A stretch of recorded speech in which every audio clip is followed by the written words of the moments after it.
Hi, I'm Abby Clark from the morning set at KUVO Jazz, and we are live and local, this time from Detour Studio here in Denver. Thomas Evans, aka Detour, is an artist that specializes in large-scale public art, some interactive visuals, immersive spaces, so much more. Detour, thank you so much for having me and inviting me to your studio. Thanks for having me. Yeah, I'm super excited about your new installation at the DIA, which I'd love to get into a minute, but I was blown away to see your artwork all around the world. I mean, not only in Denver, a couple things that stung out to me was the Charles Mingus painting in Aspen and the 5 Points mural here in Denver, but you're in China, Hawaii, Texas, France, Georgia. Yo, how did you go from making art maybe for yourself or smaller scale to the much larger projects? I mean, it's great to be an artist today because now you're able to get your work out to the larger masses, you know, nationally and internationally. Really easy because they just go on Instagram or Facebook or whatever and see it. So, you know, because the arts are being sort of put into the space where people see it as important, now they're trying to get artists from everywhere. So that's how I sort of got into being able to travel, because as I started to grow in Denver, people started to see my work and the style and like just being unique with it. They said, hey, we have to have Detour come to do a mural out here. So that's how I get a lot of opportunities to just travel. And like France was like one of my favorite places to go. And then Argentina was a really, really nice place because it was like my first time in South America. And then, you know, just different places. But like one of my first murals people sometimes don't know about was in Tanzania, when I was living in Tanzania for about 7 months doing volunteer work, and did a mural with the kids at the school I was volunteering at. And that was like a really, really cool project. But, you know, for me, it's always about just making art, but also experiencing life as much as possible. So every time I travel, I try to make sure I'm traveling for the arts, where it's kind of like, oh, now I'm not just, I don't feel like a tourist out here. Now it's like I can build with the artist community. So it's kind of like I feel like I'm a part of that community in a way where it's kind of like if I was just coming outside as a tourist, it's like I'm a visitor coming in. But as an artist, it's like, oh, we connect in different ways. So now I'm able to experience that culture and that environment a little bit deeper than what I would have if I didn't do it through the arts. Well, I mean, you're storytelling at the end of the day, so you're really learning about the lives of maybe the people that you're covering on the murals or the different like teachers or whatever that you're honoring.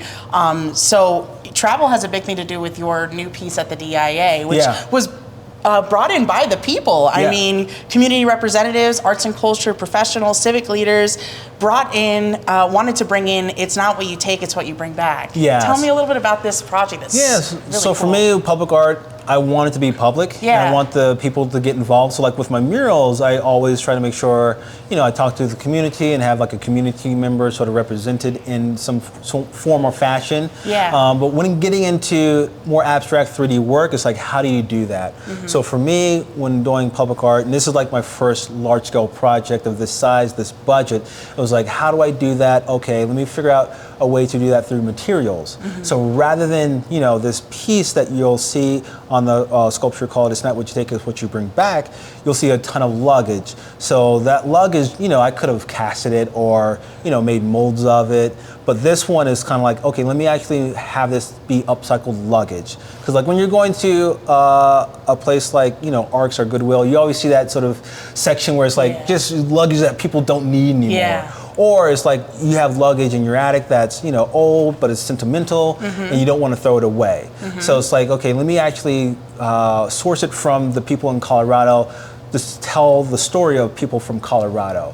So sourcing over the course of 2 years to create an amount of luggage to where now it's like I can put it in this shape that you'll see when you're sort of far away, it looks like the infinity shape. When you get closer, it kind of breaks up and looks like a roller coaster. And that just references, the up down represents like the takeoff and landing, and then the colors represent sunrise, sunset. So it has like this infinity sort of feel, this never ending feel that sort of talks about our never ending journey when traveling. But because it's upcycled luggage that comprises the entire sculpture and upcycled luggage from people in Colorado, basically we're talking about the endless stories that we have in Colorado of people that just make Colorado what it is. That's beautiful. I mean, you can tell a lot by a person what they have in their bags. Yeah, so exactly. People donated these bags to over 200 people, almost 200 people, and you're telling their story. They told their story to you, and you're going to have that available through a website as well? Yeah, so once the piece is installed, probably after the unveiling, what we'll do is have a website where, you're at the airport, you have time to kill, you see the sculpture, you want to learn more about it, you're able to go on this website, and then you're able to scroll down and see, oh, there's a map of this piece of luggage right here, and I'm able to learn about the donor of that piece of luggage. So now you're able to learn, okay, who's Kathy? Who's Henry? Who's Jill? Who are these people that donated luggage? And they're telling you the story of where that luggage came from and why it was sentimental to them. So we've had stories from people like my friend JC, whose grandfather passed away. He was a Tuskegee Airman and the first black college football player at Colorado State University. And he donated his camera bag. So now I have his camera bag because, it's like an old piece that, doesn't fit the camera that we have today. So it's kind of like it just stays in storage. So like, how do we honor this bag? So adding it to the sculpture is kind of like a place where now everyone can learn about it, everyone can see it, and it's sort of honoring that bag by giving it sort of like this public display. And then there's so many stories like that that are across the range when it comes to what the bag means to these people, where some are flight attendants who, go through bags like, water. And then some of the stuff are like really sentimental, people who have passed away. So it's one of those things where it's kind of like the fun part about this project was just learning about everyone's story and why they wanted their bag to be a part of the piece. That's so special.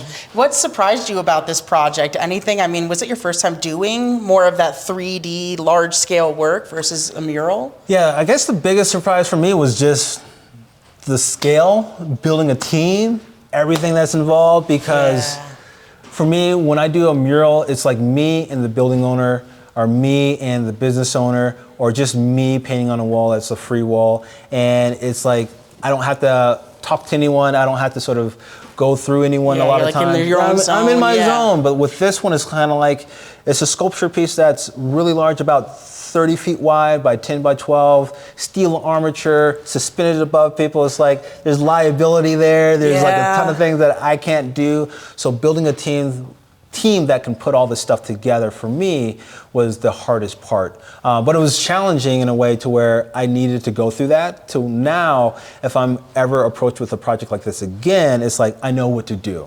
I have people, I know exactly the engineers, the architects, the permits that I need, all these different entities that come together to make this team to actually make this happen. It's like now I have the skill set, the knowledge, to actually do it again and again and again, which is like what an artist wants to do, is like build that skill set up. Yeah, I really like what you do with your platform. You're giving motivation to young artists, to people that are up and coming, trying to figure out how to do the thing. I mean, you're a full-time creative. That's a long journey, I'm sure, to get to that point. So I mean, like when I started out as an artist, like there's so many things I wanted to learn. Even now I'm like learning every day, but like the reason why I do a lot of educational stuff on my platforms is because I want to be the artist I would want to meet. So I try to like make sure I share as much as possible, mainly because, people need that information. It's very difficult, and I don't want anyone making the same mistakes I did. And just to have a healthier arts community. So like for me, I love Denver arts community because they're so helpful, and I would not have been where I am today if it wasn't for a lot of the artists that sort of helped me along the way. So it's like I try to do as much as I can to share that information, and I'm not afraid of like people copying or like people getting ahead, but it's like you have to make sure that you're in a supportive community so that you can thrive as well. So that's why I'm really, really open with a lot of that information, because people take that information and use it their own way. They're not going to do the same thing I do a lot of times. So for me, it's like sharing that information, have you pour your experiences, your skill sets, and like change it up, and like now you're growing as an individual and as an artist, and now you're in the same community I am, and now sometimes I can rely on you when it comes to things that I don't know. So for me, that's the type of community I want to be in. And you're building community every day. This project specifically, I love these boxes behind us, which really make people have a piece of that in their own homes. Can we talk a little bit about these arrangements? Because they're really beautiful. So for me, it's like the first time doing like a 3D piece. So like if I do a print of a 2D piece, all I got to do is take a picture. Right. But a 3D piece, like how do I sort of do that? So I bought a scanner, a handheld scanner, scanned some of the luggage, and use that to sort of make a 3D model, and then print that out and color it and add it to these shadow boxes. And then some of the other pieces in the shadow boxes are some of the items that I use during the actual application process when like trying to convince the committee of my idea. So like the 3D models I used in the rendering and the 3D mock-ups I used to print out and put in these shadow boxes as well. But arranging all these different types of items in different ways give each box like a different type of personality. So some feel like, you know, a 20-year-old going on a ski trip, whereas others feel like, you know, an outdoors person, or some feel like a business sort of field person, like travels on the move. So each box has a different personality, a different feel. And I thought that was really, really unique. I was only supposed to make 20, but accidentally on Amazon ordered 60 of them. so 60 boxes came in, and then it was kind of like, okay, now I got to do 60 of them. But messed up 2 of those, just like trying to experiment. So now it's a collection, limited edition collection of 58 of them. And I underestimated demand because they're all sold out in like the 2 days since launching it. And not even really like formally putting it out there. It's like people found out about it, word of mouth, got caught on, and then basically they all sold. So this is like a really, really fun venture into, you know, another medium that I want to sort of like kind of take on. Yeah, it's really beautiful because I feel like luggage can be very personal, but the sculpture that you created is so inviting, and it really is allowing you to really understand all the many people in our community that make up that. Yeah, it's one of the things where it's kind of like you said, like luggage is really personable. So like when you see a person with their luggage, sometimes it's like you can tell a lot about them. So like for me, a lot of my luggage is beat up, a ton of paint on it, you know. So it's like, oh, this is a frugal guy who's an artist probably, right? I'm not walking around with Gucci. So it's one of those things where it's kind of like you can tell a lot about people and their luggage. So that's what I really wanted to do, is like tell people about what we have in Colorado. And then for people flying out and coming back, it's like those experiences that they have in other places, bring that back to Colorado. And I wanted like showcase that as well. So it's a fun project where I'm like, this thread of using material as a way of bringing people into the public art space, I want to try to continue that as much as possible. So like trying to continue this thread of like upcycling items in the future. So like future projects, hopefully that will be the way I go about like creating these larger scale pieces. Oh, that's so awesome. Well, keep your eyes up at the new Be East expansion site at the DIA. It should be up soon, correct? So exciting. Thank you so much for inviting us, not only here today, but into the process too. I've had so much fun watching. Yeah, thanks for coming through. You get to see behind the scenes of everything, and hopefully, you know, people enjoy it, and people enjoy seeing the public art in its entirety, and like finally completing it, because it's a long process. That's the biggest thing. It's a long process. So like once this is done, I'll be able to breathe a little bit, do a vacation. But I'm super excited just to have people see an idea go from a sketch to a rendering to, you know, PR people saying this has been awarded to this artist, and then people being anticipating this for a long time, donating, and then actually see it done. That's the biggest part for me, is like seeing people see it done and what their reaction is to seeing their piece in the actual sculpture. Well, congratulations. Thank you. And thank you so much. This has been so fun. Thank you.